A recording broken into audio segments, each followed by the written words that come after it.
A California congressman is leading the push to pass a federal Alexandra's law, which would subject fentanyl dealers to murder charges. With more on what the law would do and on the young woman it is named after, we go live to Eyewitness News reporter Sid Garcia. Giovanna and Mark, a couple of Southern California counties are already doing this. Now a local congressman wants to turn that policy into federal law. This is the most dangerous drug we see on our streets. It's the most devastating to our communities, and it continues to grow. Local law enforcement is getting some federal help with the introduction of a new law that would warn drug dealers if you sell a lethal dose of fentanyl-laced drugs, you could be charged with murder.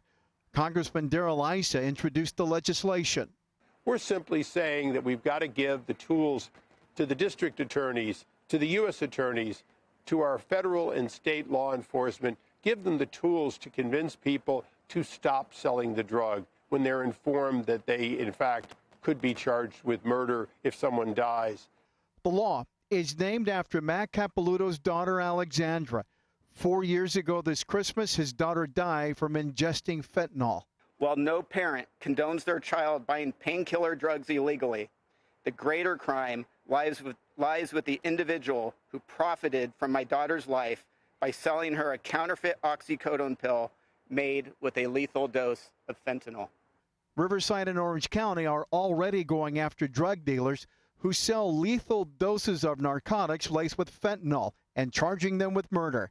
The first fentanyl death murder conviction happened in August in Riverside County. Anyone who says this isn't a crisis is just simply not being honest. They've got their head in the sand. This is a nationwide crisis. Last year, 2022, the first time that we've had 100,000 deaths. They call it drug overdose. Most of the 100,000 nationwide was fentanyl.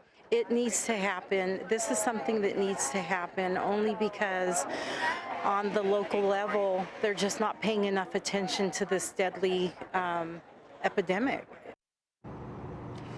Now, the Congressman's office tells me that the next step for this legislation is to be signed to a subcommittee within the judiciary to be considered. In essence, that's the beginning of this whole legislation process, I should say, for this to become law, the law of the land. Hello, I'm Mark Brown. Get more great ABC7 content by clicking the subscribe button for our YouTube channel and download the ABC7 Los Angeles streaming app on Fire TV, Android TV, Apple TV, and Roku to watch on your TV.